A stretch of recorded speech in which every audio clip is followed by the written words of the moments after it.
दोस्तों, आज हम दुनिया के सबसे खतरनाक कामों के बारे में बात करने वाले हैं और आपको मिलवाते हैं रियल लाइफ खतरों के खिलाड़ियों से। Number 1, releasing ship anchor. दोस्तों, कई बार कुछ कारणों के चलते पानी के इन बड़े बड़े जहाजों को समंदर के बीचों बीच में रोकना पड़ जाता है। ऐसे में इन जहाजों के ब्रेक के रूप में इन विशालकाय एंकर का इस्तेमाल किया जाता है। लेकिन आपको बता दूं कि ये काम इतना खतरनाक होता है कि इसके दौरान जहाज के इन एंकर्स को गिराने वाले वर्कर्स की जान जाने के साथ साथ जहाज के डूबने का भी डर बना ही रहता है, क्योंकि कई बार ऐसा देखा गया है कि ये एंकर्स पानी के तेज बहाव या फिर तूफान के समय में इतनी ज्यादा तेज गति से समंदर के बीच में जाते हैं कि ये समुद्री जहाज के ही कई चिथड़े कर देते हैं और पानी का जहाज जितना बड़ा होगा उसे रोकने के लिए उसमें लगाया गया एंकर भी उतना ही बड़ा होगा। और वहीं अगर बात की जाए 1000 फुट लंबे और कई 100,000 टन वजनी इस एयरक्राफ्ट कैरियर की, तो इसे रोकने के लिए इसमें लगाया जाने वाला एंकर और उसकी चेन का आकार इतना बड़ा होता है कि जिसकी आप और मैं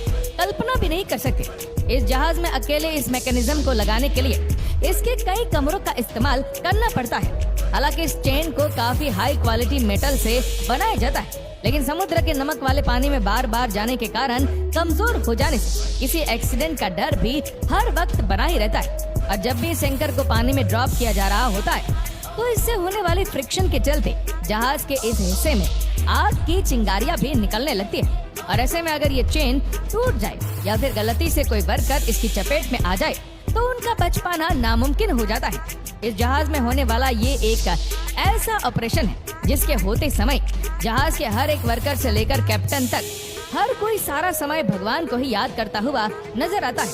यही कारण है कि हर बार एंकर को पानी में छोड़ने से पहले उसकी हर एक लिंक को अच्छे से चेक कर लिया जाता है। लेकिन इसके बावजूद भी कई बार इससे होने वाले बड़े बड़े हादसों को अक्सर देखा भी जाता रहा है। Number 2, salt farming.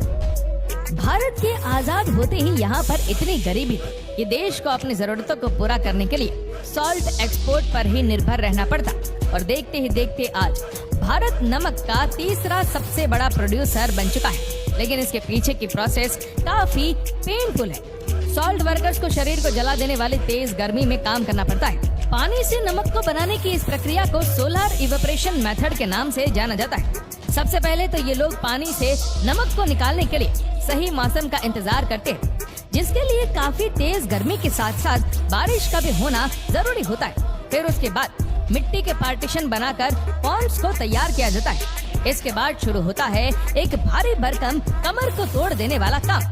नमक को तैयार करने के लिए जमीन को ठोस करना होता है, जिसके लिए इन्हें अपने हाथों से काफी भारी भारी रोलर्स को चलाना पड़ता है। इन वर्कर्स को हर एक पॉन्ड में कम से कम 30 बार इन रोलर्स को चलाना होता है, क्योंकि धरती जितनी ज्यादा ठोस होगी नमक भी उतना ही अच्छा प्रोड्यूस होगा। अब इतनी गर्मी में लगातार सारा दिन ये काम करने से इन वर्कर्स की बॉडी डिहाइड्रेशन होने लगती है, जिसके बाद बारी आती है ब्राइन वाटर को तलाशने की, जिसके लिए इन वर्कर्स को जमीन में काफी गहराई तक हाथों से ही खुदाई करनी पड़ती है। ये वह पानी होता है जिसमें सॉल्ट की मात्रा काफी ज्यादा होती है। इस पानी को सोलर मोटर्स की मदद से निकालकर इन पोर्ट्स में डालकर उन्हें भर दिया जाता है, जिसके बाद कई महीनों का इंतजार करने के बाद ये पानी तो इवेपोरेट हो जाता है, लेकिन वह अपने पीछे नमक को छोड़ जाता है। अब ऐसे में इन वर्कर्स को आग बरसाने वाली गर्मी के साथ साथ नमक की हाई एसिडिक पानी में भी दिन भर मजदूरी करनी पड़ती है। यहाँ ऐसे हालात है जो कि खतरे से बिल्कुल भी खाली नहीं है। आपको ये जानकर हैरानी होगी कि इन पॉन्ड्स में काम करने वाले छोटे उम्र के बच्चे तो बहुत ही जल्दी अपनी आंखों की रोशनी को खो बैठते हैं, क्योंकि जब सूरज की रोशनी सफेद नमक पर पड़कर रिफ्लेक्ट होती है तो उसकी ब्राइटनेस काफी ज्यादा बढ़ जाने के बाद इनकी आंखों पर पड़ती है, तो वह उनकी आंखों को बहुत ज्यादा नुकसान पहुंचाती है। अब हम जानते हैं कि इतनी मेहनत करने के बाद आखिर इन वर्कर्स को मिलता क्या है। अपनी जान को जोखिम में डालकर निकाला गया ये नमक उन्हें सिर्फ 30 पैसे प्रति किलोग्राम के दाम पर ही बेचना पड़ता है। Number 3, under water welding. वैसे तो वेल्डिंग करने का काम अपने आप में ही काफी मुश्किल और जोखिमों से भरा होता है, लेकिन वहीं अगर ये काम समुद्र के बीचों बीच में करना पड़ जाए तो इससे पैदा होने वाली मुश्किलें और भी बढ़ जाती हैं। जी हाँ, समुद्र के अंदर की जाने वाली वेल्डिंग की जॉब दुनिया की सबसे खतरनाक नौकरियों में से एक है, जिसे करने वाले वर्कर्स को डैम, शिप, ऑयल प्लेटफॉर्म और यहाँ तक कि अंडर वाटर बिछाई गई पाइप की रिपेयर करने के लिए पानी की गहराई में जाकर वेल्डिंग को करना होता है। जहाँ पर उन्हें एक्सप्लोजन के साथ साथ शॉर्ट सर्किट का भी सामना करना पड़ सकता है। साथ ही पानी का प्रेशर इस काम को और भी ज्यादा मुश्किल बना देता है। यहाँ पर किसी भी समय कोई भी हादसा हो सकता है, जिसके चलते एक अंडर वाटर वर्कर के मरने के चांसेस एक नॉर्मल वेल्डिंग वर्कर के मुकाबले में 45% ज्यादा बढ़ जाते हैं। इसके अलावा अगर ऑयल प्लेटफॉर्म या फिर एक लीक हो रहे शिप को रिपेयर करना हो तो उससे निकलने वाले ऑयल से होने वाले नुकसान कितने बड़े हो सकते हैं, इसकी तो कोई कल्पना भी नहीं कर सकता। Number 4, sulphur mining. आपको शायद इस बात की जानकारी ना हो कि क्रूड ऑयल की तरह सल्फर की भी डिमांड दुनिया भर में बहुत ज्यादा है, लेकिन इसे माइन करने वाले वर्कर्स को इस बात के लिए काफी बड़ा हर्जाना भरना पड़ता है।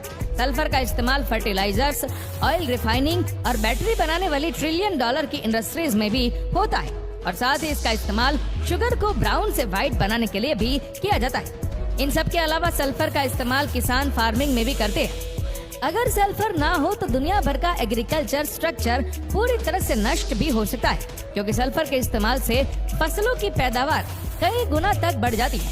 शायद ही कोई ऐसी इंडस्ट्री होगी जिसमें सल्फर का इस्तेमाल न किया जाता, और जैसे जैसे सल्फर इंसानी जनजीवन के लिए जरूरी होता जा रहा है, इसे धरती से निकालना भी उतना ही ज्यादा मुश्किल होता जा रहा है। इंडोनेशिया के जावा में एक एक्टिव वोल्केनो मौजूद है, जहाँ पर दुनिया का सबसे ज्यादा सल्फर निकाला जाता है, लेकिन इस एक्टिव वोल्केनो क्रिएटर से 24 घंटे कई तरह की जहरीली गैस भी निकलती रहती है, और इन वर्कर्स को इन खतरनाक एनवायरनमेंट में अपनी जान को जोखिम में डाल कर भी ये काम यहाँ करना पड़ता है।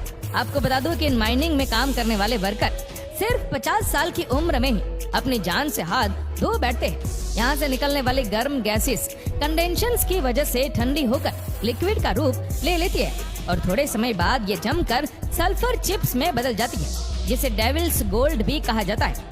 जिसके बाद दिन भर इन वर्कर्स को इस खतरनाक गैसेस के बीच में से होते हुए इन सल्फर चिप्स को कलेक्ट करना होता है। हर एक वर्कर एक दिन में करीब 200 किलोग्राम तक सल्फर को अपने कंधों पर उठाकर इस क्रेटर से जोखिम भरे रास्तों से होता हुआ मीलों दूर मार्केट तक ले जाता है, जहां पर इन्हें इस सल्फर के लिए 80,000 से 1 लाख तक IDR यानी कि इंडोनेशियन रुपीस मिलते हैं।